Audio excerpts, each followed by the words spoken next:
नमस्कार, मी आदेश वाकळे. आपण बघतायत महाराष्ट्र ऑनलाईन. एकूणच काल जे आहे ते निकाल जे आहे ते हाती आले आणि धक्कादायक निकाल जे आहे ते हाती आल्याचं आपल्या सगळ्यांनाच पाहायला मिळालं. खरं तर शिर्डी लोकसभा मतदारसंघाची या निमित्तानं मोठी चर्चा झाली आणि या सगळ्यावरती उद्धव बाळासाहेब ठाकरे गटाचे सहसंपर्क प्रमुख ऍडव्होकेट दिलीपजी साळगट सध्या आपल्याबरोबर आहेत. मी तुमचं महाराष्ट्र ऑनलाईन मध्ये स्वागत करतो. धन्यवाद. काय नक्की सांगाल, काल आपण जे निकाल पाहिले, काय निकाल हाती आल्यानंतर काय नक्की तुमची प्रतिक्रिया आहे? अहो, आम्हाला भाऊसाहेब वागचौरे हे लोकसभेला आपल्या मतदारसंघातून निवडून दिल्याची खात्री होती, परंतु आपल्या संगमनेर आणि अकोले या दोन मतदारसंघांमध्ये त्यांना प्रचंड बहुमत मिळाले. जवळजवळ 70 ते 80 हजार मताचं मताधिक्य त्यांना आपल्या दोन तालुक्यातून मिळालं आणि त्यामध्ये दोन्ही तालुक्यातील शिवसैनिकांचं अतिशय मोठं योगदान त्यांना म्हणावं लागेल. त्यांच्या मागे किंवा आमच्या मागे इतर कुणीही नेता नव्हता. तो एकही नेता नसताना मोठा अतिशय चांगल्या प्रकारे त्यांना मतदान आपल्या दोन तालुक्यामध्ये मिळालं आणि त्यातून त्यांचा विजय निश्चित झाला आणि ते विजयी झाले.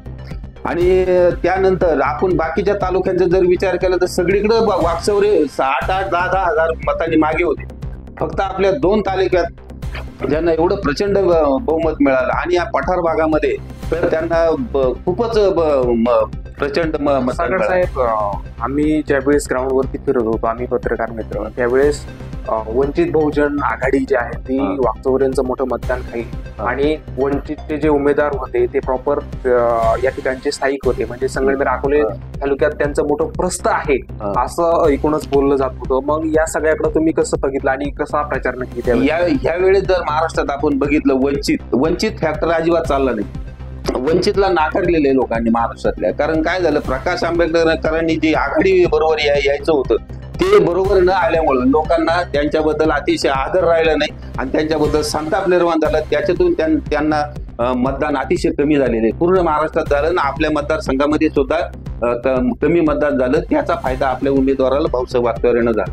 काल तुम्ही मतमोजणी केंद्रावरती होता, काय तिथली परिस्थिती काय होती? अहो, तिथं प्रचंड उत्साह लोकांच्या मध्ये होता आणि कार्यकर्ते प्रचंड उत्साहात होते आणि त्यातून तिकडे विखेंचा पराभव झाल्यामुळे तर ते वातावरण अतिशय जल्लोषमय झालं होतं पूर्णपणे नगरमध्ये आणि दोन्ही मतदारसंघातले उमेदवार प्रचंड मतांनी निवडून आले आणि त्याच्यामुळं आपल्या नगर जिल्ह्यामध्ये महाविकास आघाडीचं वर्चस्व आज आपल्या इथे निर्माण झाले आणि महायुतीचा प्रचंड मतांनी पराभव झालेला आहे. तुम्ही ज्यावेळेस भाऊसाहेब वागचौरे तुमच्या बरोबर होते, काल अभिनंदन केले, मग काय नक्की बातचीत झाली?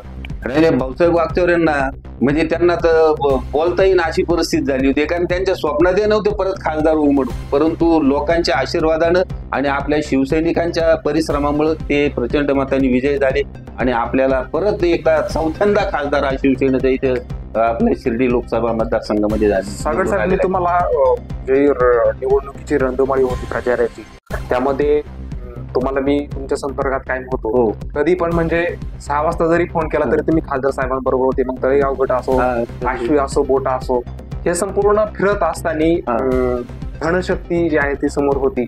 मग त्याचा सामना तुम्ही कसा केला? अहो, लोखंडे आणि ते महायुतीचे उमेदवार होते, लोखंडे प्रचंड पैशाचा वापर झाला त्या मतदारसंघामध्ये, तरी ते पैशाला न जुमानता सगळ्या मतदारांनी चांगल्या प्रकारे मतदान भाऊसाहेब वागचौरेंना केलं आणि ते जाणवत होतं. ज्यावेळेस आम्ही प्रचारामध्ये फिरत असताना वागचौरे आणि आम्ही फिरत असताना लोक सरळ सांगायचे, लोखंडेचा काही इथं विषय नाही आणि ते निवडून येणार नाहीत, आम्ही त्यांना मतदान करणार नाही. काल आम्ही त्या मतमोजणीला होतो तर त्यांना ना काही बूथवर अक्षरशः 10-10, 20-20 मतं पडलेली आपल्या तालुक्यामध्ये. एवढी त्यांची प्रचंड हलकीची परिस्थिती आपल्या मतदारसंघामध्ये झाली. आता तुमच्यावर एक मोठी जबाबदारी आहे, लहान तोंडी मोठा घास. आता अनेक विकास कामं रखडलेली आहेत, ती वागचौरे साहेबांकडून तुम्ही नक्कीच करावी, त्यासाठी मी शुभेच्छा देतो. पुन्हा एकदा सगळे आपले महाराष्ट्र ऑनलाईनचे प्रेक्षक बघताय, तुम्हाला नक्की काय शेवटचा मेसेज करणार आहे? मेसेज असा आहे, कारण वागचौरेंना मी त्या दिवशी बी इथं घरी आले होते आणि अगोदर प्रचारामध्ये आम्ही भाषणामध्ये सांगितलं वागचौरे अत्यंत चांगल्या प्रकारे काम आपल्या मतदारसंघामध्ये करणार, कारण कसं आहे, त्यांना कामाचा अनुभव आहे पहिल्यापासून. ते पूर्वी खासदार होते आणि ते प्रशासकीय सेवेत असल्यामुळे त्यांना कामाचा अनुभव आहे आणि ते चांगल्या प्रकारे लोखंडेपेक्षा कितीतरी हजारो पटीने ते काम चांगलं करतील अशी आम्हाला आशा आहे आणि त्याप्रमाणे लोकांच्या सगळ्या अपेक्षा पूर्ण करण्याचा आम्ही त्यांच्या मार्फत प्रयत्न करू. थोडस मी पुन्हा एकदा प्रेक्षक मागे जातो. खाणगावच्या सभेमध्ये तुमचं एक मोठं भाषण झालं होतं. त्यामध्ये जे आहे ते वाकचौरे साहेब खुर्चीवरून देखील डगमगले होते. त्याबद्दल नक्की काय मला सांगा, त्या भाषणाचा किती प्रभाव नक्की पडला असतो? त्याचा प्रभाव इतका चांगला झाला की लोकांनी एवढा टाळ्यांचा कडकडाट केला आणि लोकांच्या मनातले मी बोललो, त्यामुळे लोकांना त्याचे भावले होते असं. आणि तोच धागा घेऊन आम्ही पुढे प्रचारामध्ये प्रचार केला आणि चांगल्या प्रकारे त्यांना मतदान मिळवते. शेवटचा माझा प्रश्न, जनतेचे कशा पद्धतीने आभार मानाल? अहो, जनतेने, आपल्या मतदारसंघातल्या जनतेने अतिशय चांगल्या प्रकारे वाकचौरेनं मतदान केलेले आणि प्रचंड मतांनी मतदान केलेले आणि आपल्या दोन तालुक्यामध्ये तर अतिशय चांगल्या प्रकारे त्यांना लीड मिळवून दिलेले. आणि त्याचा परिणाम असा झाला तर ते जवळजवळ 80,000 मतांनी आपल्या दोन मतदारसंघातूनच निवडून आलेले. बाकीच्या मतदारसंघामध्ये त्याला अजिबात लीड नव्हतं, पण तरीही आपल्या दोन तालुक्यातील लोकांचे अतिशय मी धन्यवाद मानतो, त्यांचे आभार मानतो. पुन्हा एकदा थोडस मागे येतो.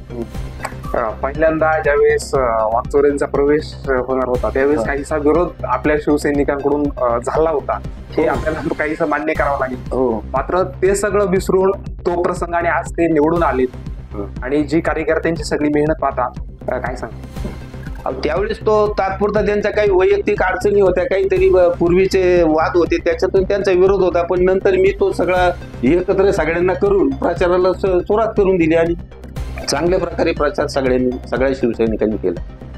यापुढच्या कालावधीमध्ये आमच्या महाराष्ट्र ऑनलाईन कडून खासदार साहेबांच्या वाटचालीसाठी, वैयक्तिक तुमच्या वाटचालीसाठी आणि उद्धव बाळासाहेब ठाकरे या पक्षाच्या वाटचालीसाठी खूप शुभेच्छा देतो. प्रेक्षक, हे होते ॲडव्होकेट दिलीपजी साळगट आणि त्यांनी आपल्या रोखोक प्रश्नांना रोखोक उत्तरे दिलेली आहेत. माझ्यासोबत कॅमेरावरती आहेत पांडे स्टुडिओचे पांडे आणि मी आदेश वाकळे, महाराष्ट्र ऑनलाईन संगम.